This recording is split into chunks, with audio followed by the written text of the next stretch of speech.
Hello friends, welcome to knowledge centre. ഇന്ന് നമ്മൾ 6th social സയൻസിലെ മൂന്നാമത്തെ ചാപ്റ്റർ ആട്ടോ നോക്കുന്നത്. മൂന്നാമത്തെ ചാപ്റ്റർ ആയ രാഷ്ട്രവും ഗവൺമെന്റും എന്നുള്ള ചാപ്റ്റർ ആണ് ഇന്ന് നമുക്ക് നോക്കാനുള്ളത്. ആദ്യത്തെ 2 ചാപ്റ്റേഴ്സ് നമ്മൾ കംപ്ലീറ്റ് ചെയ്തിട്ടുണ്ട് കേട്ടോ. കാണാത്തവർ അത് പോയി കാണണേ. അതുപോലെ തന്നെ ആരെങ്കിലും സബ്സ്ക്രൈബ് ചെയ്യാതെ കാണുന്നുണ്ടെങ്കിൽ ഒന്ന് സബ്സ്ക്രൈബ് ചെയ്ത് സപ്പോർട്ട് ചെയ്യണേ. ക്ലാസ് കണ്ടിട്ട് ലൈക്ക് ചെയ്യാൻ മറക്കുന്നവർ ആദ്യം തന്നെ ഒന്ന് ലൈക്ക് ചെയ്തേക്കണം കേട്ടോ. അപ്പൊ മൂന്നാമത്തെ ചാപ്റ്ററിന്റെ പേരാണ് രാഷ്ട്രവും ഗവൺമെന്റും. ഈ ഒരു ചാപ്റ്ററിന്റെ തുടക്കത്തിൽ തന്നെ ആൻ ഫ്രാങ്കിന്റെ ഡയറി കുറിപ്പുകളിലെ ഒരു ഭാഗമാട്ടോ കൊടുത്തിട്ടുള്ളത്. എന്താണ് ഇതിൽ പറയുന്നത്? പുറത്തു പോകാൻ അവസരം കിട്ടിയാൽ ആദ്യം എന്തു ചെയ്യണമെന്നാണ് ഓരോ ആളിന്റെയും ആഗ്രഹം എന്നതിനെ കുറിച്ച് ഞങ്ങൾ ചർച്ച നടത്തിയിരിക്കുന്നു. പുറത്തുപോയി മിസ്റ്റർ വോസിനെ കാണാനാണ് ഡാഡിക്ക് ആഗ്രഹം. പീറ്ററിന് ടൗണിൽ പോയി സിനിമ കാണണം. എനിക്ക് സ്വാതന്ത്ര്യം എന്നത് തന്നെ വലിയ ആനന്ദമായി തോന്നുന്നു. അതുകൊണ്ട് എന്ത് ചെയ്യണമെന്ന് തന്നെ ചിന്തിക്കാൻ പറ്റുന്നില്ല. പക്ഷെ ഒന്നെനിക്കറിയാം, എല്ലാറ്റിലും അധികം ഞാൻ ഇഷ്ടപ്പെടുന്നത് ഞങ്ങളുടെ മാത്രമായ ഒരു വീടും സഞ്ചാര സ്വാതന്ത്ര്യവുമാണ്. പിന്നെ എന്റെ സ്കൂളും പഠനവും. ഞാൻ എന്റെ രാജ്യത്തെ സ്നേഹിക്കുന്നു. ഞാൻ ഈ ഭാഷയെ സ്നേഹിക്കുന്നു. ഇവിടെ തന്നെ ജോലി ചെയ്ത് ജീവിക്കാൻ ആഗ്രഹിക്കുന്നു. ഇത് ആൻ ഫ്രാങ്കിന്റെ ഡയറി കുറിപ്പുകളിൽ ഒരു ഭാഗമാണ് കേട്ടോ. ഹിറ്റ്ലറുടെ സൈനിക ആക്രമണം കാരണം സ്വന്തം രാജ്യത്ത് ഒരു ഇടുങ്ങിയ മുറിയിൽ ഒളിവ് ജീവിതം നയിക്കേണ്ടി വന്ന ആൻ ഫ്രാങ്ക് തന്റെ പ്രിയപ്പെട്ട ഡയറിയായ കിറ്റിയിൽ കുറിച്ചിട്ടുള്ള വരികളാണ് ഇവിടെ കൊടുത്തിട്ടുള്ളത് കേട്ടോ. നമുക്കറിയാം, ജർമ്മനിയിൽ സ്വേച്ഛാധിപതിയായിട്ട് ഭരണം നടത്തിയ ആളാണ് ഹിറ്റ്ലർ അല്ലെ. ഹിറ്റ്ലറുടെ കാലത്ത് നമുക്കറിയാം ജൂതന്മാർക്കെതിരെ ഒരുപാട് വംശഹത്യകൾ നടന്നിട്ടുണ്ട് അല്ലെ. അപ്പോ ആ ഒരു കാലത്ത് ഇങ്ങനെ ഇടുങ്ങിയ ഒരു മുറിയിൽ ഒളിവ് ജീവിതം നയിക്കേണ്ടി വന്നിട്ടുള്ള ആൻ ഫ്രാങ്കിന്റെ ഡയറി കുറിപ്പുകളിലെ ഒരു ഭാഗമാണിത്. അപ്പൊ ഇവിടെ ആൻ ഫ്രാങ്ക് എന്തെല്ലാമാണ് ആഗ്രഹിക്കുന്നത്? സ്വാതന്ത്ര്യത്തോടെ ജീവിക്കാൻ ആഗ്രഹിക്കുന്നുണ്ട് അല്ലെ. അതുപോലെ എന്താണ്? വിദ്യാഭ്യാസ സ്വാതന്ത്ര്യം, അതുപോലെ സഞ്ചാര സ്വാതന്ത്ര്യം, തൊഴിൽ ചെയ്ത് ജീവിക്കുവാനുള്ള സ്വാതന്ത്ര്യം, ഇങ്ങനെയുള്ള സ്വാതന്ത്ര്യങ്ങൾക്ക് പറ്റി അവള് ഈ ഒരു ഡയറിയിൽ പരാമർശിക്കുന്നുണ്ട്. അപ്പൊ നമ്മുടെ മാതൃരാജ്യം എന്തെല്ലാമാണ് നമുക്ക് ഉറപ്പ് നൽകുന്നത്? ഈ സ്വാതന്ത്ര്യങ്ങളൊക്കെ നമുക്ക് ഉറപ്പ് നൽകുന്നുണ്ട് അല്ലെ നമ്മുടെ ഭരണഘടനയിലൂടെ. ഇനി ഇവിടെ രാഷ്ട്രവും ജനങ്ങളും എന്ന ഹെഡിങ്ങോടെ കുറച്ച് കൊളാഷ് കൊടുത്തിട്ടുണ്ട് കേട്ടോ. COVID-19 ഏത് സാഹചര്യവും നേരിടാൻ രാഷ്ട്രം തയ്യാറാണെന്ന് ഇന്ത്യ. രാജ്യത്തെ എല്ലാവർക്കും ആരോഗ്യ ഇൻഷുറൻസ് കാർഡുകൾ ഉറപ്പാക്കും. റിപ്പബ്ലിക് ദിനാഘോഷം അതിർത്തിയിൽ സുരക്ഷ ശക്തമാക്കി ഇന്ത്യ. ഭക്ഷ്യവിലവർധന ഉൽപാദനം വർദ്ധിപ്പിക്കാൻ സത്വര നടപടികൾ സ്വീകരിക്കുമെന്ന് രാജ്യം. ജനങ്ങൾ നേരിടുന്ന ഊർജ പ്രതിസന്ധിക്ക് പരിഹാരം പുതിയ സൗരോർജ്ജ നിലയങ്ങൾ എന്ന് രാഷ്ട്രത്തിന് സമർപ്പിക്കും. മുകളിൽ നൽകിയിരിക്കുന്ന കൊളാഷ് ശ്രദ്ധിക്കൂ. ഇവിടെ ജനങ്ങളുടെ ആവശ്യങ്ങൾ നിറവേറ്റുന്നതും അവർക്ക് സുരക്ഷ ഉറപ്പുവരുത്തുന്നതും ആരാണ്? നമുക്കറിയാം, നമ്മുടെ ഗവൺമെന്റ് ആണല്ലേ.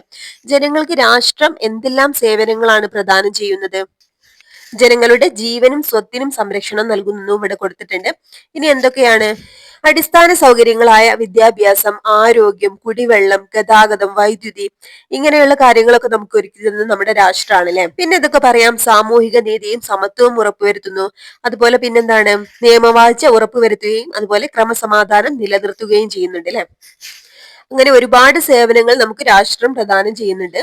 സ്വാതന്ത്ര്യത്തോടെയും അന്തസ്സോടെയും നിർഭയരായി ജീവിക്കാൻ ജനങ്ങളെ സഹായിക്കുന്ന സാഹചര്യം ഒരുക്കുന്നത് രാഷ്ട്രമാണ്. രാഷ്ട്രത്തിന്റെ കൂടുതൽ സവിശേഷതകളാണ് ഇനി പിന്നെ മുന്നോട്ട് പഠിക്കാൻ പോകുന്നത് കേട്ടോ. എന്താണ് രാഷ്ട്രം? ജനങ്ങൾ രൂപീകരിച്ച ഏറ്റവും ഉന്നതമായ സാമൂഹിക രാഷ്ട്രീയ സ്ഥാപനമാണ് രാഷ്ട്രം. അപ്പൊ എന്താണ്? ജനങ്ങൾ രൂപീകരിച്ച ഏറ്റവും ഉന്നതമായ സാമൂഹിക രാഷ്ട്രീയ സ്ഥാപനമാണ് രാഷ്ട്രം. പ്രസ്താവനയായിട്ട് ചോദിക്കട്ടോ. ഒരു നിശ്ചിത പ്രദേശത്ത് സ്ഥിരമായി അധിവസിക്കുന്നതും പരമാധികാരമുള്ള ഗവൺമെന്റോട് കൂടിയതുമായ ഒരു ജനതയാണ് രാഷ്ട്രം. അപ്പൊ എന്താണ്? ഒരു നിശ്ചിത പ്രദേശത്ത് സ്ഥിരമായിട്ട് അധിവസിക്കുന്നതും പരമാധികാരമുള്ള ഗവൺമെന്റോട് കൂടിയതുമായ ഒരു ജനതയാണ് രാഷ്ട്രം. ജനസംഖ്യ, ഭൂപ്രദേശം, ഗവൺമെന്റ്, പരമാധികാരം എന്നീ ഘടകങ്ങൾ ചേർന്നതാണ് രാഷ്ട്രം. അപ്പൊ എന്തൊക്കെ ഘടകങ്ങളാണ് ഒരു രാഷ്ട്രത്തിനുള്ളത്? ജനസംഖ്യ, ഭൂപ്രദേശം, ഗവൺമെന്റ്, പരമാധികാരം കേട്ടോ. അപ്പോൾ ഇതൊക്കെ പ്രസ്താവനയായിട്ട് വരാൻ സാധ്യതയുണ്ട്. നോട്ട് ചെയ്യട്ടോ. ജനസംഖ്യ, ഭൂപ്രദേശം, ഗവൺമെന്റ്, പരമാധികാരം എന്നീ ഘടകങ്ങൾ ചേർന്നതാണ് രാഷ്ട്രം. ഘടകങ്ങൾ ചേർന്നാണ് എന്ത് രാഷ്ട്രം രൂപീകരിക്കപ്പെടുന്നത്. അപ്പൊ നിയമങ്ങൾ നിർമ്മിക്കുന്നതും ജനക്ഷേമം ഉറപ്പുവരുത്തുന്നതും രാഷ്ട്രത്തിന്റെ ചുമതലയാണ് കേട്ടോ. നിയമങ്ങളെ നിർമ്മിക്കുന്നതും അതുപോലെ ജനക്ഷേമം ഉറപ്പുവരുത്തുന്നതും രാഷ്ട്രത്തിന്റെ ചുമതലയാണ്. ജനങ്ങളുടെ അവകാശങ്ങൾ സംരക്ഷിക്കുന്നത് രാഷ്ട്രമാണ്. ജനങ്ങളുടെ അവകാശങ്ങൾ സംരക്ഷിക്കുന്ന രാഷ്ട്രമാണ്. കൂടാതെ ജനങ്ങൾ രാഷ്ട്രത്തോട് പാലിക്കേണ്ട ഉത്തരവാദിത്തങ്ങൾ നിർവചിക്കുന്നതും രാഷ്ട്രം തന്നെ. അപ്പൊ 2 കാര്യങ്ങളാണ്. ജനങ്ങളുടെ അവകാശങ്ങൾ സംരക്ഷിക്കുന്നത് പോലെ തന്നെ എന്താണ്? ജനങ്ങൾ രാഷ്ട്രത്തോട് പാലിക്കേണ്ട ഉത്തരവാദിത്തങ്ങളും നിർവചിക്കുന്നത് രാഷ്ട്രം തന്നെയാണ്. Okay, clear. അപ്പൊ ഇനി അടുത്തത് രാഷ്ട്രവും തന്ത്രശാസ്ത്രവും എന്നാണ് കേട്ടോ. രാഷ്ട്രവും രാഷ്ട്രതന്ത്ര ശാസ്ത്രവും എന്നാണ്. രാഷ്ട്രത്തെക്കുറിച്ചുള്ള ശാസ്ത്രീയ പഠനമാണ് രാഷ്ട്രതന്ത്രശാസ്ത്രം. അപ്പൊ എന്താണ് രാഷ്ട്രത്തെക്കുറിച്ചുള്ള ശാസ്ത്രീയ പഠനമാണ് രാഷ്ട്രതന്ത്രശാസ്ത്രം കേട്ടോ, ഇമ്പോർട്ടന്റ് ആണ്. പുരാതന ഗ്രീസിലാണ് രാഷ്ട്രത്തെക്കുറിച്ചുള്ള പഠനത്തിന് ആരംഭം കുറിച്ചത്. പുരാതന ഗ്രീസിലാണ് കേട്ടോ. നമ്മൾ കഴിഞ്ഞ പിന്നെ ചാപ്റ്ററിലും ഇത് പറഞ്ഞിട്ടുണ്ട്. അപ്പൊ നഗരരാഷ്ട്രങ്ങളായിരുന്നു എന്ത് കുറിച്ചത്. നഗരരാഷ്ട്രങ്ങൾ ആയിരുന്നു രാഷ്ട്രവുമായി ബന്ധപ്പെട്ട ഘടകത്തിൽ അടിസ്ഥാന ഘടകം കേട്ടോ. നഗരരാഷ്ട്രങ്ങളായിരുന്നു രാഷ്ട്രവുമായി ബന്ധപ്പെട്ട പഠനത്തിന്റെ അടിസ്ഥാന ഘടകം. ഗ്രീക്ക് ചിന്തകരായ സോക്രട്ടീസ്, പ്ലേറ്റോ, അരിസ്റ്റോട്ടിൽ എന്നിവരാണ് രാഷ്ട്രവുമായി ബന്ധപ്പെട്ട ചിന്തകൾക്ക് തുടക്കമിട്ടത്. നമുക്കറിയാം ആരൊക്കെയാണ് ഗ്രീക്ക് ചിന്തകരായ സോക്രട്ടീസ്, പ്ലേറ്റോ, അരിസ്റ്റോട്ടിൽ എന്നിവരാണ് രാഷ്ട്രവുമായി ബന്ധപ്പെട്ട ചിന്തകൾക്ക് തുടക്കമിട്ടത്. അപ്പൊ രാഷ്ട്രത്തെക്കുറിച്ചുള്ള ശാസ്ത്രീയ പഠനമാണ് എന്ത് രാഷ്ട്രതന്ത്ര ശാസ്ത്രം. ഇത് എവിടാണ്? പുരാതന ഗ്രീസിലാണ് ഇതിനുള്ള പഠനം ആരംഭിച്ചത്, രാഷ്ട്രത്തെക്കുറിച്ചുള്ള പഠനം. പിന്നെ നഗരരാഷ്ട്രങ്ങളായിരുന്നു രാഷ്ട്രവുമായി ബന്ധപ്പെട്ട പഠനത്തിന് അടിസ്ഥാന ഘടകട്ടോ. ഗ്രീക്ക് ചിന്തകരായ സോക്രട്ടീസ്, പ്ലേറ്റോ, അരിസ്റ്റോട്ടിൽ എന്നിവരാണ് രാഷ്ട്രവുമായി ബന്ധപ്പെട്ട ചിന്തകൾക്ക് തുടക്കമിട്ടത്. പൊളിറ്റിക്സ് അല്ലെങ്കിൽ രാഷ്ട്രതന്ത്രം എന്ന വാക്ക് ആദ്യമായിട്ട് ഉപയോഗിച്ചത് രാഷ്ട്രതന്ത്ര ശാസ്ത്രത്തിന്റെ പിതാവായ അരിസ്റ്റോട്ടിലാണ് കേട്ടോ. രാഷ്ട്രതന്ത്ര ശാസ്ത്രത്തിന്റെ പിതാവായ അരിസ്റ്റോട്ടിലാണ് എന്ത് പൊളിറ്റിക്സ് അല്ലെങ്കിൽ രാഷ്ട്രതന്ത്രം എന്ന വാക്ക് ആദ്യമായിട്ട് ഉപയോഗിച്ചത്. അപ്പൊ പൊളിറ്റിക്സിന്റെ എന്ന വാക്കിന്റെ അർത്ഥം എന്താണ്? രാഷ്ട്രതന്ത്രം കേട്ടോ. ഈ വാക്ക് ആദ്യമായിട്ട് ഉപയോഗിച്ചത് രാഷ്ട്രതന്ത്ര ശാസ്ത്രത്തിന്റെ പിതാവായ അരിസ്റ്റോട്ടിലാണ്. അപ്പൊ ആരാണ് രാഷ്ട്രതന്ത്ര ശാസ്ത്രത്തിന്റെ പിതാവ്? അരിസ്റ്റോട്ടിലാണ് കേട്ടോ. അദ്ദേഹത്തിന്റെ വിഖ്യാത ഗ്രന്ഥമാണ് പൊളിറ്റിക്സ്. അദ്ദേഹത്തിന്റെ ഗ്രന്ഥമാണ് പൊളിറ്റിക്സ്. ഇമ്പോർട്ടന്റ് ആണ്. എന്തൊക്കെ കാര്യങ്ങളാണ് ഇവിടെ പറഞ്ഞത്? പൊളിറ്റിക്സ് അല്ലെങ്കിൽ രാഷ്ട്രതന്ത്രം എന്ന വാക്ക് ആദ്യമായിട്ട് ഉപയോഗിച്ചത് എന്താണ്? രാഷ്ട്രതന്ത്ര ശാസ്ത്രത്തിന്റെ പിതാവായ അരിസ്റ്റോട്ടിലാണ്. അദ്ദേഹത്തിന്റെ വിഖ്യാതമായ ഗ്രന്ഥമാണ് പൊളിറ്റിക്സ് കേട്ടോ. ഇമ്പോർട്ടന്റ് ആണ്. അടുത്തതായി നമുക്ക് സ്റ്റേറ്റ് എന്താണെന്നാണുള്ളത് പഠിക്കാൻ പോകുന്നത് കേട്ടോ. രാഷ്ട്രം നമ്മൾ പഠിച്ചു, ഇനി സ്റ്റേറ്റ്. ഗ്രീക്കുകാർ നഗര രാഷ്ട്രങ്ങളെ സൂചിപ്പിക്കാൻ പോളിസ് എന്ന പദവും റോമക്കാർ സിവിറ്റാസ് എന്ന പദവും ഉപയോഗിച്ചിരുന്നു. അപ്പൊ പോളിസ് നമ്മൾ കഴിഞ്ഞ ചാപ്റ്ററിൽ പറഞ്ഞിട്ടുണ്ട്. ഇവിടെ പിന്നെ ഗ്രീക്കുകാർ നഗര രാഷ്ട്രങ്ങളെ സൂചിപ്പിക്കാനാണ് പോളിസ് എന്ന പദം ഉപയോഗിച്ചത്. അപ്പൊ റോമക്കാർ എങ്ങനെയാണ്? സിവിറ്റാസ് എന്ന പദമാണ് കേട്ടോ. ഇമ്പോർട്ടന്റ് ആണ്. സിവിറ്റാസ് നോട്ട് ചെയ്യാം. സിവിറ്റാസ് എന്ന പദം എന്തിനാണ് ഉപയോഗിച്ചത്? നഗര രാഷ്ട്രങ്ങളെ സൂചിപ്പിക്കാൻ റോമക്കാർ ഉപയോഗിച്ച വേർഡാണ് കേട്ടോ, പദമാണ് സിവിറ്റാസ്. ഇറ്റാലിയൻ തത്വചിന്തകനായ നിക്കോളോ മാക്യവെല്ലിയാണ് സ്റ്റേറ്റ് എന്ന പദം ആദ്യമായിട്ട് ആധുനിക അർത്ഥത്തിൽ ഉപയോഗിച്ചത്. അപ്പൊ ആരാണ്? ഇറ്റാലിയൻ തത്വചിന്തകനാണ് കേട്ടോ. ഇറ്റാലിയൻ തത്വചിന്തകനായ നിക്കോളോ മാക്യവെല്ലി. നിക്കോളോ മാക്യവെല്ലിയാണ് സ്റ്റേറ്റ് എന്ന പദം ആദ്യമായിട്ട് ആധുനിക അർത്ഥത്തിൽ ഉപയോഗിച്ചത് കേട്ടോ.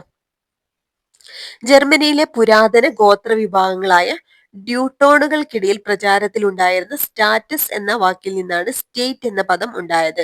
ഏതാണ്? അത് ജർമ്മനിയിലെ പുരാതന ഗോത്ര വിഭാഗങ്ങളാണ് കേട്ടോ. ജർമ്മനിയിലെ പുരാതന ഗോത്ര വിഭാഗങ്ങളായ ഡ്യൂട്ടോണുകൾക്കിടയിൽ പ്രചാരത്തിലുണ്ടായിരുന്ന സ്റ്റാറ്റസ് എന്ന വാക്കിൽ നിന്നാണ് സ്റ്റേറ്റ് എന്ന പദം ഉണ്ടായത്. അപ്പൊ ഇവിടെ ഇപ്പൊ എന്തൊക്കെ പഠിക്കാനുള്ളത്? ഗ്രീക്കുകാർ നഗരരാഷ്ട്രങ്ങളെ സൂചിപ്പിക്കാൻ പോളിസ് എന്ന പദമാണ് ഉപയോഗിക്കുന്നത്. റോമക്കാർ സിവിറ്റാസ് എന്ന പദമാണ് കേട്ടോ. അതുപോലെ ഇറ്റാലിയൻ തത്വചിന്തകനായ നിക്കോളോ മാക്യവെല്ലിയാണ് സ്റ്റേറ്റ് എന്ന പദം ആദ്യമായി ആധുനിക അർത്ഥത്തിൽ ഉപയോഗിച്ചത്. ജർമ്മനിയിലെ പുരാതന ഗോത്രവിഭാഗങ്ങളായ ഡ്യൂട്ടോണുകൾക്കിടയിൽ പ്രചാരത്തിലുണ്ടായിരുന്ന സ്റ്റാറ്റസ് എന്ന വാക്കിൽ നിന്നാണ് സ്റ്റേറ്റ് എന്ന ഇംഗ്ലീഷ് പദം ഉണ്ടായത്. Okay, clear. ഇനി അടുത്ത ഹെഡിങ് ആണ് ജനസംഖ്യ അല്ലെങ്കിൽ പോപ്പുലേഷൻ. ഇനി ഇവിടെ രണ്ട് ചിത്രമാണ് ഇവിടെ കൊടുത്തിട്ടുള്ളത്. അതിൽ എന്താണ്? ഒരു വിദ്യാലയത്തിന്റെ ചിത്രമാണ് കേട്ടോ, ഒരു സ്കൂളിന്റെ ചിത്രമാണ്. മുകളിൽ കൊടുത്തിട്ടുള്ള ചിത്രങ്ങൾ ശ്രദ്ധിക്കൂ. ഇതിൽ ഏതാണ് പൂർണ്ണ അർത്ഥത്തിൽ ഒരു വിദ്യാലയമാകുന്നത്? നമുക്കറിയാം ഒരു വിദ്യാലയം എന്ന് പറഞ്ഞാൽ എന്താണ്? അവിടെ ഒരു കെട്ടിടം മാത്രമല്ല, അവിടെ ടീച്ചേഴ്സ് ഉണ്ടാവണം, കുട്ടികളൊക്കെ ഉണ്ടാവണം അല്ലെ. രണ്ടാമത്തെ ചിത്രത്തിലാണ് നമുക്ക് പറയാൻ പറ്റുന്നത് ഒരു വിദ്യാലയം എന്ന്. അപ്പൊ ഒരു വിദ്യാലയം ആവണമെങ്കിൽ എന്താണ്? അവിടെ മറ്റു സൗകര്യങ്ങളോടൊപ്പം കുട്ടികളും അധ്യാപകരും ജീവനക്കാരും ഉണ്ടാകണം. അപ്പൊ എല്ലാവരും ഒത്തൊരുമയോടെ സജീവമായി പ്രവർത്തിക്കുമ്പോഴാണ് വിദ്യാലയം എന്ന ആശയം പൂർണ്ണമാകുന്നത്.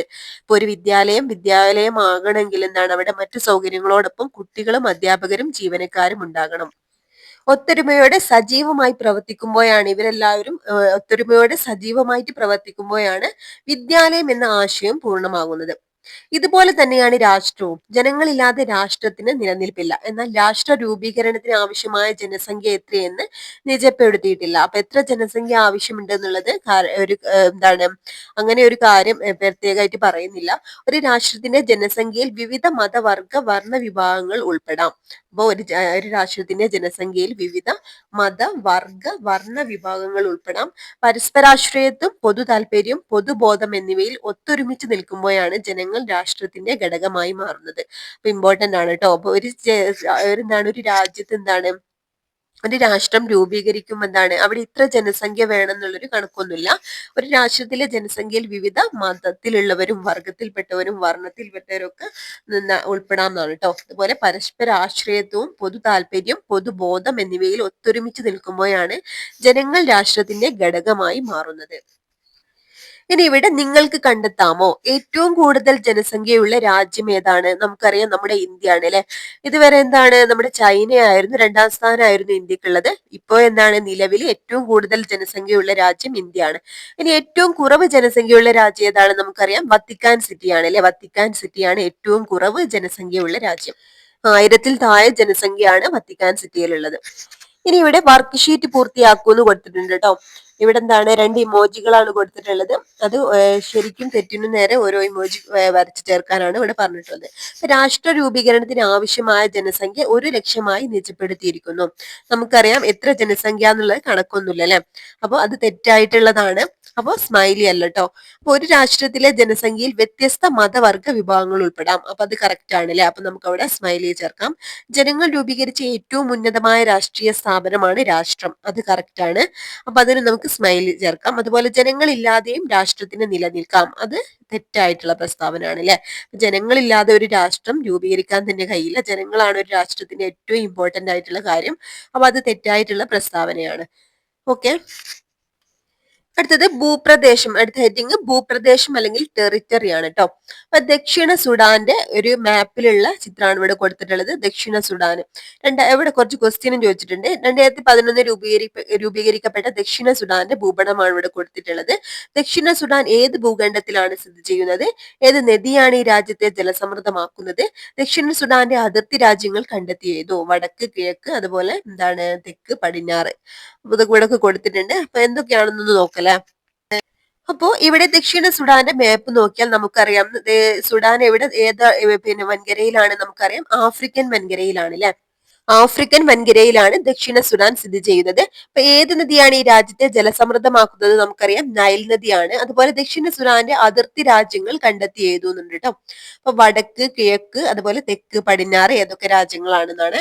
വടക്ക് സുഡാനാണ്, കിഴക്ക് എത്യോപ്യ, പിന്നെ തെക്ക് എന്താണ് കെനിയ, ഉഗാണ്ട, കോങ്കോ എന്നീ രാജ്യങ്ങളാണ് തെക്ക് സ്ഥിതി ചെയ്യുന്നത്. പടിഞ്ഞാറ് മധ്യ ആഫ്രിക്കൻ റിപ്പബ്ലിക് ആണ് കേട്ടോ. ആഫ്രിക്കയിലെ ഏറ്റവും വലിയ രാജ്യമായ സുഡാനിൽ നിന്ന് സ്വതന്ത്രമാക്കപ്പെട്ട 10 തെക്കൻ സംസ്ഥാനങ്ങൾ ചേർന്ന് രൂപീകരിച്ച രാജ്യമാണ് ദക്ഷിണ സുഡാന്. അപ്പൊ ദക്ഷിണ സുഡാനെ പോലെ ഏതൊരു രാഷ്ട്രം രൂപീകരിക്കുന്നതിനും കൃത്യമായ ഭൂപ്രദേശം ആവശ്യമാണെന്ന് ഇതിൽ നിന്ന് തിരിച്ചറിഞ്ഞല്ലോ. അപ്പൊ ആഫ്രിക്കയിലെ ഏറ്റവും വലിയ രാജ്യമായ സുഡാൻ കേട്ടോ. സുഡാനിൽ നിന്ന് സ്വതന്ത്രമാക്കപ്പെട്ട 10 തെക്കൻ സംസ്ഥാനങ്ങൾ ചേർന്ന് രൂപീകരിച്ച രാജ്യമാണ് ദക്ഷിണ സുഡാന്. ദക്ഷിണ സുഡാനെ പോലെ ഏതൊരു രാഷ്ട്രം രൂപീകരിക്കുന്നതിനും കൃത്യമായ ഭൂപ്രദേശം ആവശ്യമാണ്. രാഷ്ട്രം നിലനിൽക്കണമെങ്കിൽ സ്ഥിരവും കൃത്യമായി നിർവചിക്കപ്പെട്ടതുമായ ഭൂപ്രദേശം അനിവാര്യമാണ്.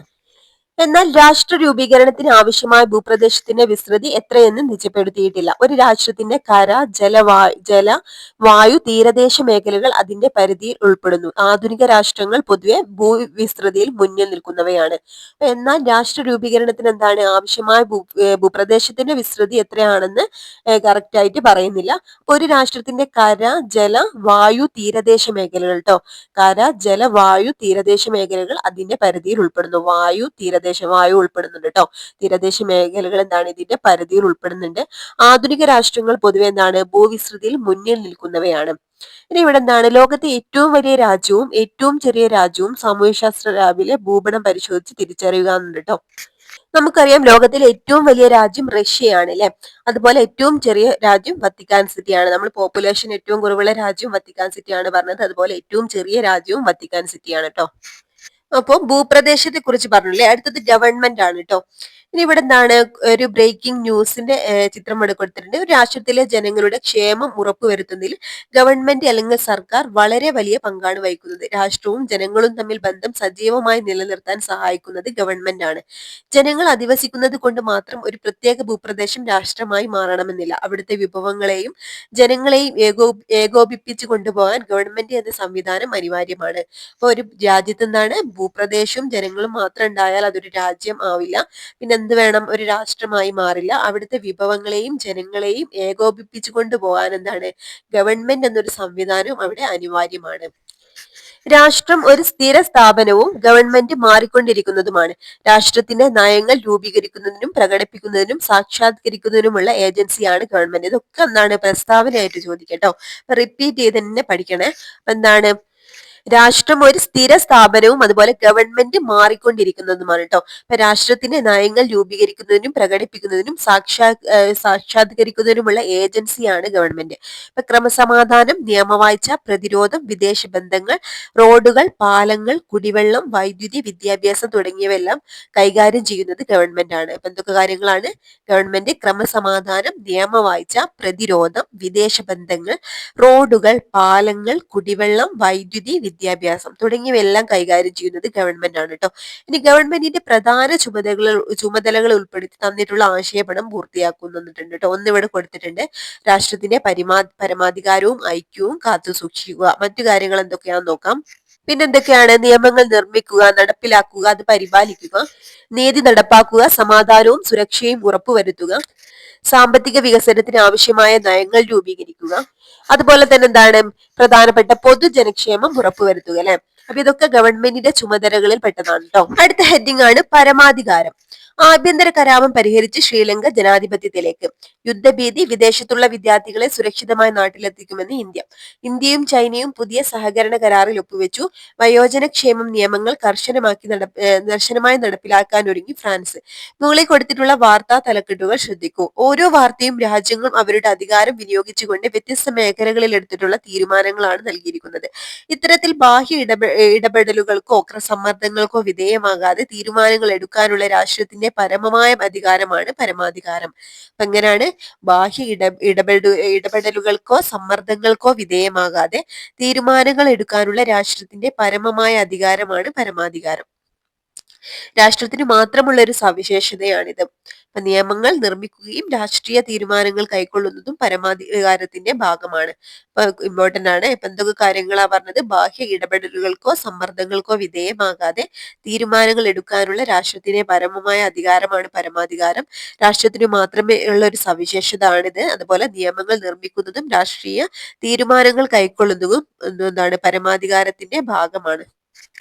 രാഷ്ട്രം അതിന്റെ പരമാധികാരം വിനിയോഗിക്കുന്നതും കാത്തുസൂക്ഷിക്കുന്നതും ഗവൺമെന്റിലൂടെയാണ്. ജനങ്ങൾ, ഭൂപ്രദേശം, ഗവൺമെന്റ് എന്നിവയുണ്ടെങ്കിൽ പരമാധികാരമില്ലെങ്കിൽ രാഷ്ട്രത്തിന് നിലനിൽപ്പില്ല. അപ്പൊ ജനങ്ങൾ, ഭൂപ്രദേശം, അതുപോലെ ഗവൺമെന്റ് മാത്രം പോരാ, അവിടെ പരമാധികാരം കൂടി വേണം കേട്ടോ. എന്നാൽ മാത്രമേ എന്താണ് ഒരു രാഷ്ട്രത്തിന് നിലനിൽപ്പുള്ളൂ. എന്താണ് ഇവിടെ കൊടുത്തിട്ടുള്ളത്? തന്നിരിക്കുന്ന വാർത്തകളിൽ ഏതിലാണ് രാഷ്ട്രത്തിന്റെ പരമാധികാരം പരിപാലിക്കപ്പെടുന്നത്? എന്തുകൊണ്ട്? കുറിപ്പ് തയ്യാറാക്കുക. അപ്പൊ എന്തൊക്കെയാണ്? മ്യാൻമാറിൽ ജനാധിപത്യം അട്ടിമറിക്കപ്പെടുന്നു, ഇടപെടുമെന്ന് അമേരിക്കയുടെ മുന്നറിയിപ്പ്. അതുപോലെ ആണവ നയം രാജ്യത്തിന്റെ ആഭ്യന്തര വിഷയം, മറ്റു രാജ്യങ്ങൾ ഇടപെടേണ്ടതില്ലെന്ന് ഇന്ത്യ. അപ്പൊ രണ്ടാമത്തതാണല്ലേ നമുക്ക് എന്താണ് രാഷ്ട്രത്തിന്റെ പരമാധികാരത്തെ പരിപാലിക്കപ്പെടുന്നതിനായിട്ട് കൊടുത്തിട്ടുള്ളത്. ഇനി ഇവിടെ രാഷ്ട്ര രൂപീകരണ സിദ്ധാന്തങ്ങൾ എന്ന ഹെഡിങ് കൊടുത്തിട്ടുണ്ട് കേട്ടോ. രാഷ്ട്രത്തിന്റെ വിവിധ ഘടകങ്ങൾ ഏതൊക്കെയാണെന്ന് നാം ചർച്ച ചെയ്തല്ലോ. ഇനി രാഷ്ട്രം എങ്ങനെയാണ് രൂപം കൊണ്ടത് എന്ന് പരിശോധിക്കാം. അപ്പോൾ രാഷ്ട്ര രൂപീകരണത്തെ പറ്റി ക്ലാസ്സിൽ ഒരു ചർച്ച സംഘടിപ്പിച്ചിട്ടുണ്ടായിരുന്നു. അപ്പോൾ കുട്ടികളുടെ അഭിപ്രായങ്ങളൊക്കെ എന്താണ് ഇവിടെ കൊടുത്തിട്ടുണ്ട്. അതുപോലെ രാഷ്ട്രം രൂപീകരിക്കുന്നതിനിടയാക്കിയ വിവിധ സിദ്ധാന്തങ്ങളെ കുറിച്ചാണ് അവർ പ്രതിപാദിച്ചത്. ചുവടെ കൊടുത്തിരിക്കുന്ന ആശയപടം പൂർത്തിയാക്കിയാലോ. രാഷ്ട്ര രൂപീകരണ സിദ്ധാന്തങ്ങളാണ് കേട്ടോ.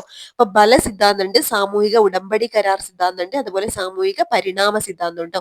രാഷ്ട്ര രൂപീകരണ സിദ്ധാന്തങ്ങൾ ഏതൊക്കെയാണ്? ബല സിദ്ധാന്തം, സാമൂഹിക ഉടമ്പടി ഓർ കരാർ സിദ്ധാന്തം, അതുപോലെ സാമൂഹിക പരിണാമ സിദ്ധാന്തം. അപ്പൊ സാമൂഹിക ഉടമ്പടി അല്ലെങ്കിൽ കരാർ സിദ്ധാന്തം എന്താ ഇവിടെ കൊടുത്തിട്ടുണ്ട്? ജനങ്ങൾ ഉണ്ടാക്കിയ കരാറുകൾ രാഷ്ട്ര രൂപീകരണത്തിന് അടിസ്ഥാനമായി. ഇപ്പൊ ജനങ്ങൾ ഉണ്ടാക്കിയ കരാറുകളാണ് രാഷ്ട്ര രൂപീകരണത്തിന് അടിസ്ഥാനമായതെങ്കിൽ അത് ഏത് സിദ്ധാന്തമാണ്? സാമൂഹിക ഉടമ്പടി ഓർ കരാർ സിദ്ധാന്തമാണ് കേട്ടോ.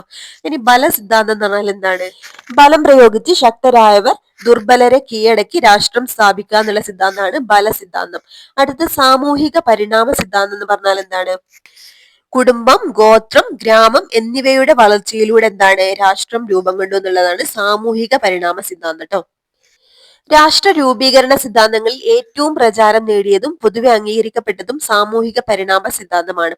ഇതനുസരിച്ച് രാഷ്ട്രം ആരുടെയും നിർമ്മിതിയല്ല, ദീർഘകാലയളവിലുള്ള നിരവധി ഘടകങ്ങൾ പ്രവർത്തിച്ചതിന്റെ ഫലമായാണ് രാഷ്ട്രം രൂപപ്പെട്ടത്. അപ്പൊ എന്തായിരുന്നു സാമൂഹിക പരിണാമ സിദ്ധാന്തം എന്ന് പറഞ്ഞിട്ടുണ്ടെങ്കിൽ നമ്മൾ പറഞ്ഞു, കുടുംബം, ഗോത്രം, ഗ്രാമം എന്നിവയുടെ വളർച്ചയിലൂടെ രാഷ്ട്രം രൂപം കൊള്ളുന്നു എന്നുള്ളതാണ് സാമൂഹിക പരിണാമ സിദ്ധാന്തം കേട്ടോ.